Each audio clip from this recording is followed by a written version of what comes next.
"Get off my property, Pauline, before I call the police." Those words still echo in my mind. Madeline Luke, my in-law, stood in her marble foyer wearing a silk evening gown that probably cost more than I made in 6 months, blocking my path like a queen defending her castle.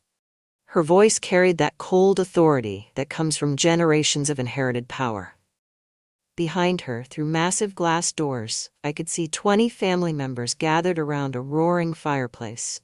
They were laughing, holding champagne glasses that caught the light from their enormous Christmas tree, completely oblivious to the nightmare about to unfold. "Where is my daughter?" I demanded. I was covered in snow from the blizzard outside, my teacher's salary coat dripping water on her expensive Persian rug. 5 years ago, I would have been intimidated by this woman and her mansion. But not that night.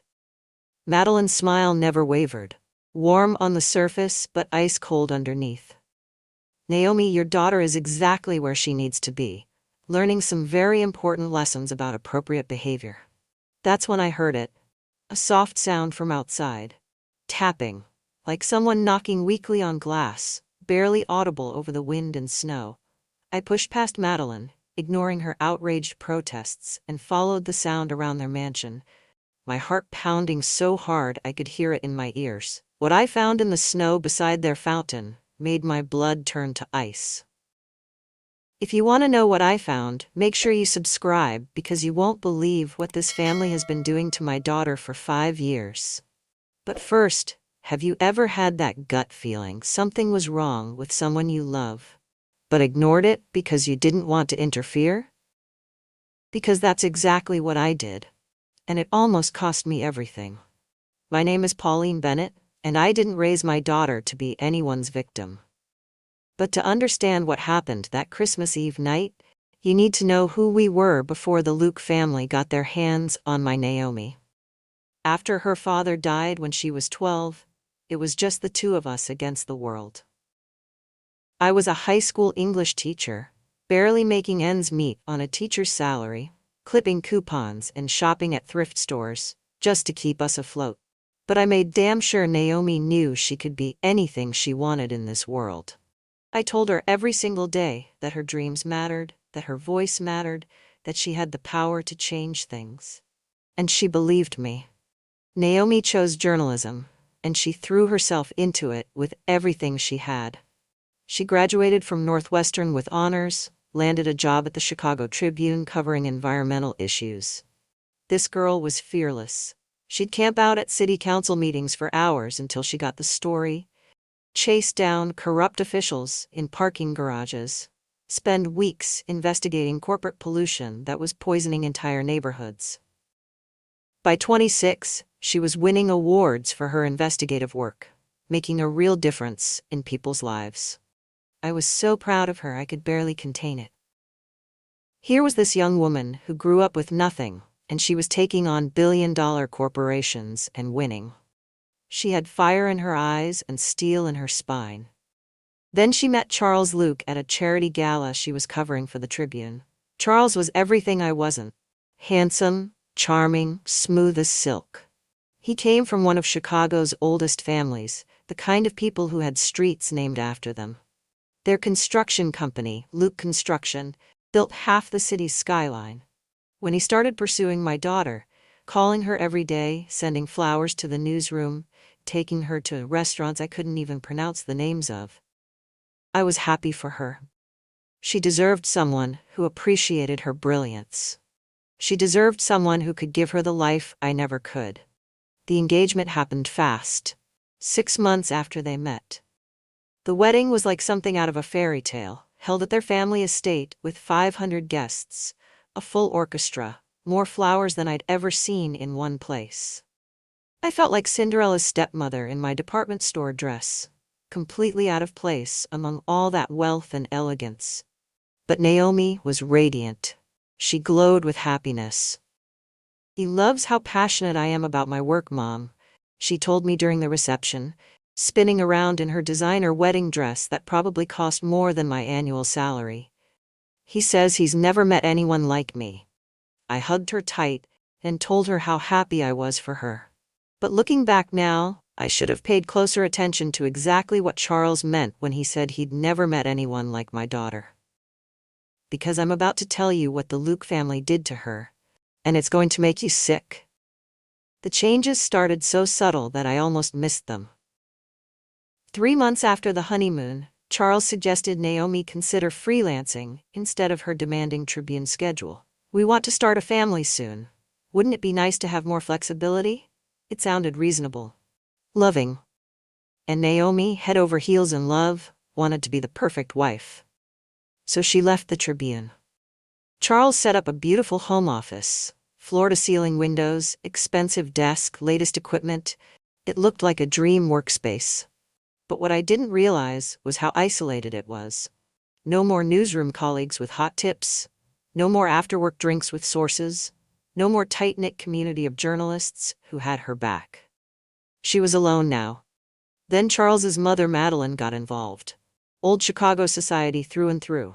Museum boards, million-dollar fundraisers. She started inviting Naomi to wife events, charity luncheons discussing flower arrangements instead of politics, shopping trips where purses cost more than most people's rent.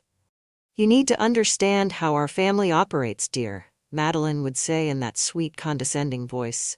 We have certain standards to maintain. The Lukes had opinions about everything Naomi wrote.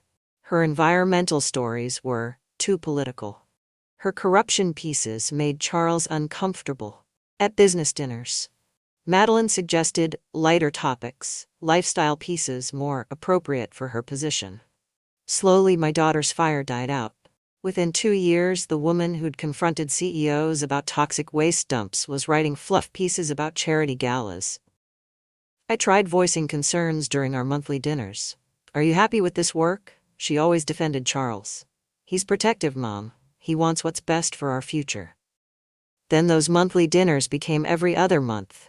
Then quarterly. Then let's talk soon, I'm so busy. That's when I knew I was losing her. But I had no idea how much worse it would get.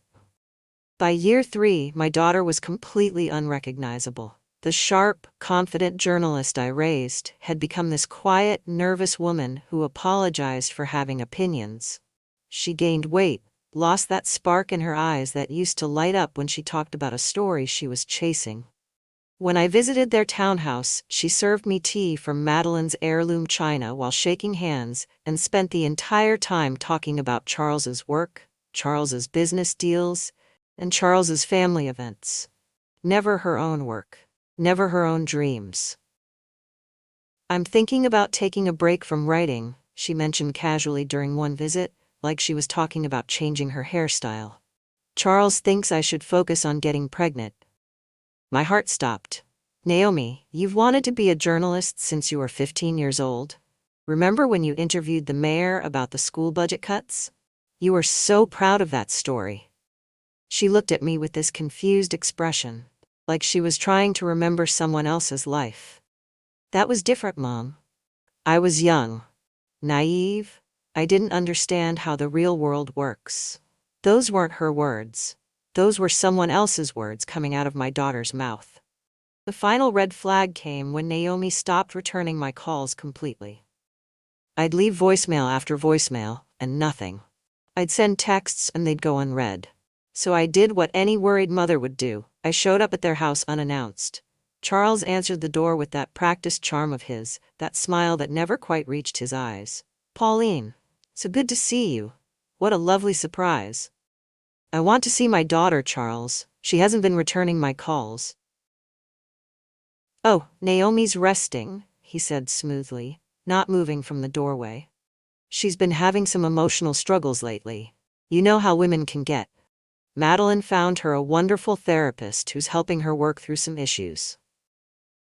Through the living room doorway, I could see Naomi curled up on their white sofa, staring at absolutely nothing.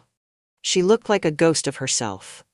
When she saw me, she started to get up, a little smile crossing her face for the first time in months. But Charles reached over and touched her shoulder. Why don't you stay comfortable, sweetheart? Your mother and I can catch up. And I watched my grown daughter, This woman who used to chase down corrupt politicians, sink back down into that sofa like a scolded child. That's when I knew this wasn't marriage. This was imprisonment. If you're watching this, and you recognize these warning signs in someone you love, please hit that subscribe button, because what I'm about to tell you next could save their life. But first, let me ask you something. Have you ever watched someone you care about completely change their personality after getting into a relationship? Because what I discovered about what was happening to my daughter will shock you to your core. I'm a teacher, but I'm not stupid. Something was very wrong with my daughter, and the Luke family was at the center of it. So I started doing what Naomi would have done back when she was still herself. I started investigating. I began with public records, spending my evenings at the library going through city documents and business filings. What I found made my skin crawl. Luke Construction had been involved in dozens of city projects over the past decade, and somehow they always won the bids despite not being the lowest bidder. Their political donations were extensive, hundreds of thousands of dollars flowing to mayors, city council members, zoning board officials.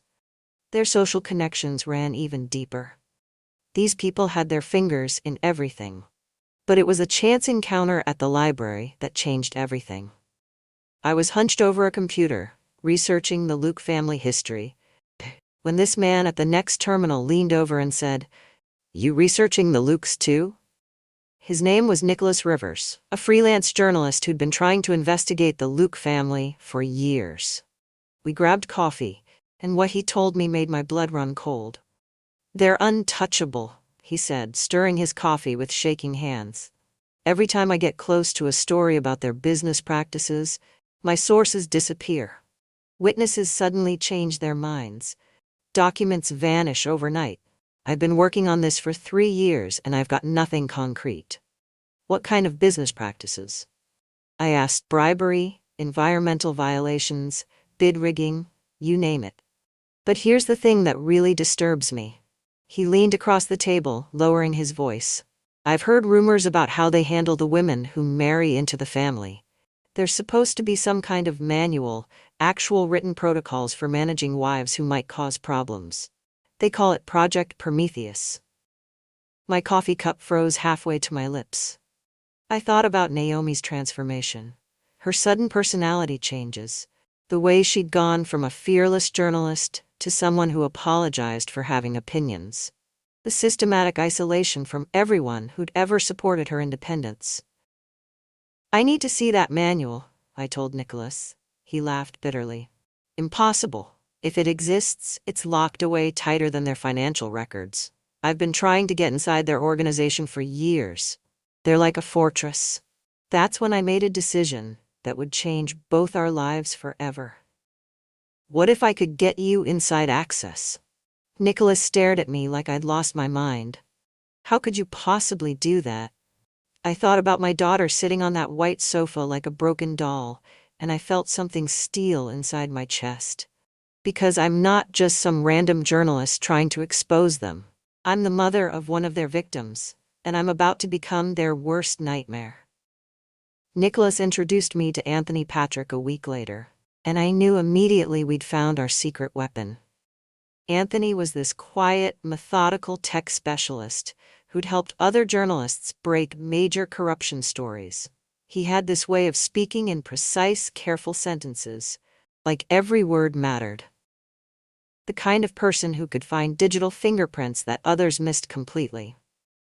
If the Lukes are documenting their wife control methods, there'll be electronic records somewhere, Anthony explained during our first meeting in Nicholas's cramped apartment. Email chains, shared documents, financial transactions. Rich families like this always think their money makes them untouchable, so they get careless about digital security. They document everything because they never think anyone will be able to access it. The third member of our team was Diane Flores, a divorce attorney who specialized in cases involving financial abuse and psychological manipulation. When Nicholas told her about Naomi's situation, she agreed to meet with us immediately. I've seen cases like your daughter's before, Diane said during our first meeting, her voice gentle but firm.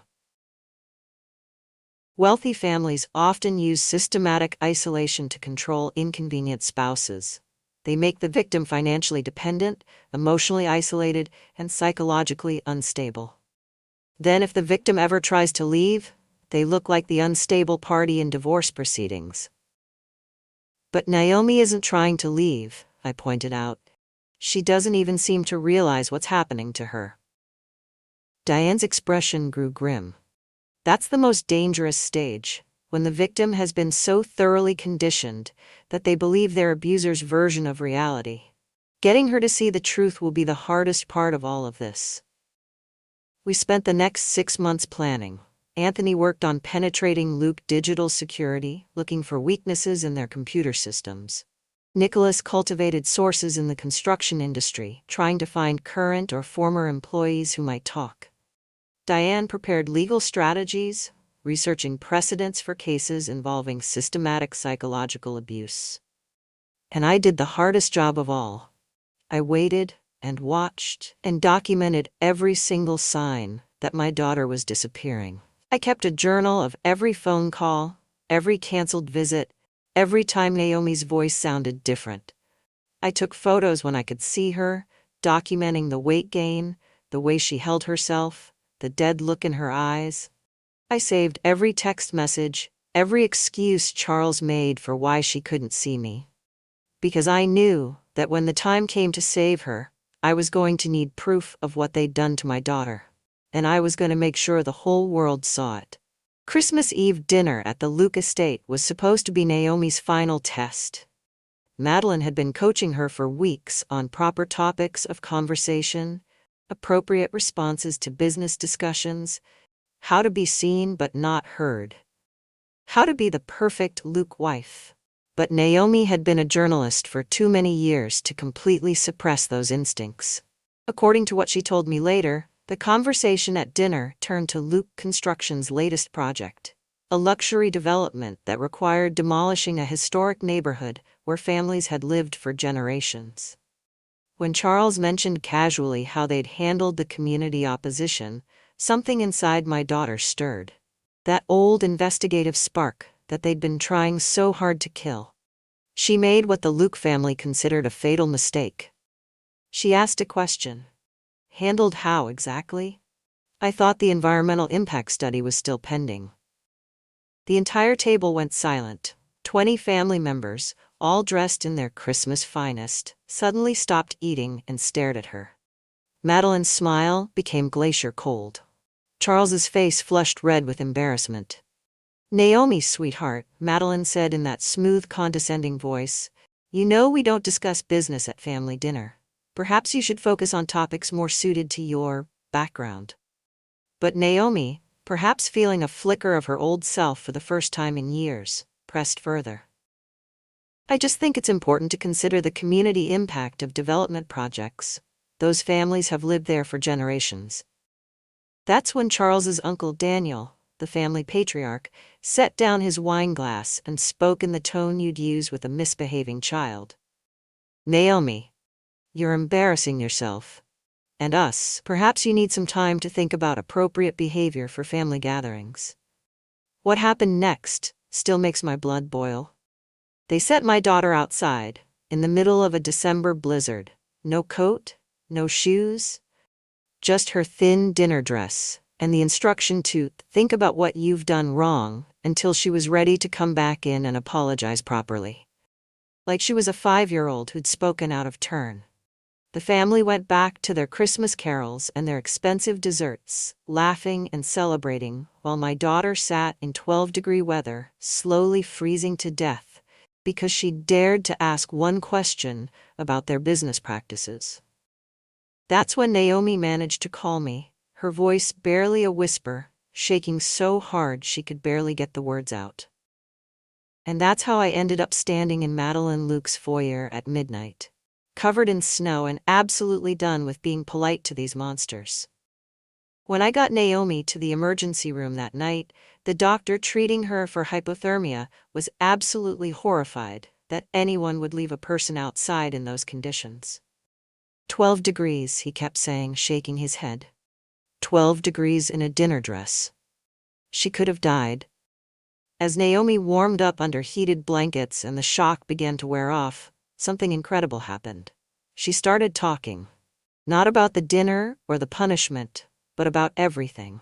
5 years of systematic psychological abuse poured out of her in that sterile hospital room like a dam had finally burst. The emotional struggles Charles had mentioned to me, those were panic attacks triggered whenever Naomi tried to research stories or contact her old journalism friends. The wonderful therapist Madeline had found? She was actually counseling Naomi to embrace her role as a supportive wife and abandon what she called her selfish career ambitions.